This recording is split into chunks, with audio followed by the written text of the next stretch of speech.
What's up, everyone? Wow, 2 uploads in one day. I am insane, aren't I? But the only reason why I wanted to do an upload today was because I saw that a lot of people were talking about the certain trick that I do that they say they like. So I wanted to cover how to do it, and so I'm gonna go ahead and cover that really quick, really briefly for y'all, just because I'm such a good creator or whatnot. And the combo looks like this. All it is here, fan, choker fan, and this little move right here. Well, I just messed it up, but there's a few ways to finish it off. You can go here into the backhand fan, or you can do the here into the rollover. So there's a few ways, but the main part of the trick that everybody likes or thinks that looks cool is that part that comes after the choker fan. So however you get into your choker fan, get ready for it. You roll it out, right? And all the time that you do the choker fan, you should finish off here. I've talked about this many times, and I talk about it in my tutorial that I have. But you'll see when I roll out a choker fan, it's always there where it finishes.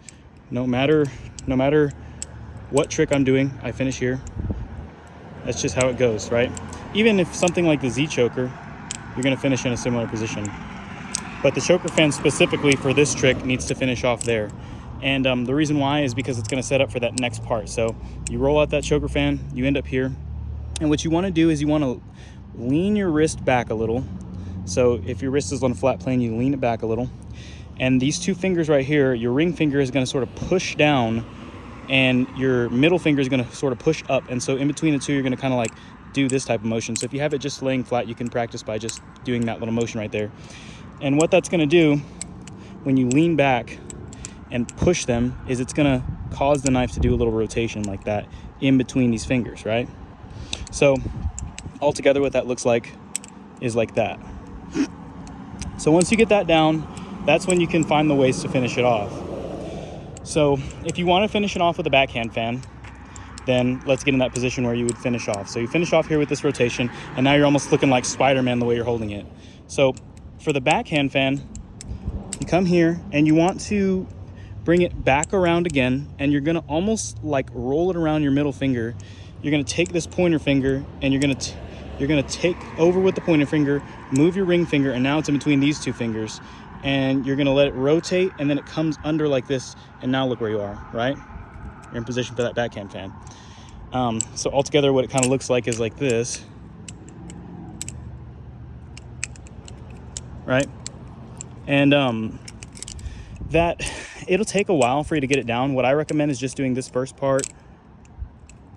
You're just getting in that position, because rolling the backhand fan out from it is kind of hard sometimes. But the next one is if you wanted to do the rollover. So for the rollover, it's not that much different. The good thing about the rollover that I like is that it makes it to where if you're doing the choker fan, so I will always like try to do where, like, if I'm doing the choker fan off of the safe handle side, then I'll do that backhand fan, right? But if I'm doing it off of the bite handle side, so let's say now I'm on the bite handle and I want to do it, I will do the rollover, because the rollover will now put me back onto the safe handle. See that?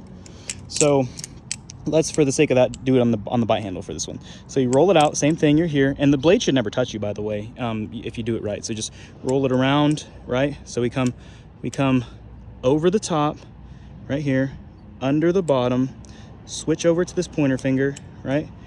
And now we're here. But in the normal backhand fan, this would be pretty much where we finish off, because we just move this finger, come up like this, and we spin it around. But in this particular position, it's not like that as much, because we're gonna come around here, and when we get to here, we're actually gonna rotate the knife slightly, and then now look in what position we're in. We can roll around that thumb, right? And this one's, I would say, quite a bit harder. So I would, see that? Oh shit. You almost want to give it a little extra slack, because what it's going to do is right here, see how it rotates on its own? That rotation will feel unnatural. So like when you're very first doing it, you'll get to this point, or let me try to do it like, I have it in my muscle memory, but let me try to do it the way that like most people would probably do it. So now you're here, right? And your thumb is here, but your thumb needs to be here. So you almost want to like do a wider rotation with that last little part. So when you're doing right here like this rotation is a little wider. See how this last little handle kind of whips around and finishes off the turn for you? you kind of want to be a little more laissez-faire with that and kind of like loosen up your grip so that it can actually be allowed to do that extra little turn. See that little turn? Oh, God damn it. Okay. So what I'm going to do for the sake of demonstrating it is I'm going to do it really stiffly, and then I'm going to do it loosely. So here's really stiffly, right? And then here is a little more loose.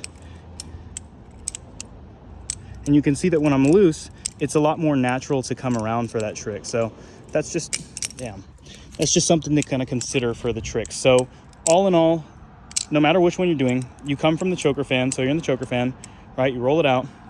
You come up here. Remember, ring finger pushes down, middle finger pushes up, wrist cocks back. And if you do all those things at once, it'll do that natural rotation. You come around, you turn your hand over, you rock it back this way. It goes around your middle finger right here. You grab it with your pointer finger, and you move this ring finger. Now you're in position for if you want to do the backhand fan, you're already there, see? Or if you want to do the rollover, then you take this thumb and you let it rotate, and then now you're in position for the rollover. And really and honestly, the only thing that's going to prepare you for being able to do it like really smoothly with that thumb one is just practice. So I will say like the backhand fan one, if you know how to do the backhand fan, is thousands of times easier. So that's the one I would recommend most people do. But at the same time, if you want to get the bite handle down one, or the bite handle one down, it's not that much harder. It's just about practicing. See that right there? That pretty much was it. So yeah, that's the tutorial on that little trick, that little move that a lot of people like. Let me know if it helped. I just noticed it was something that a lot of people liked, a lot of people wanted to see. So I thought, hey, why not just cover it, you know? So anyways, y'all, that's all I have for this one. Rock on.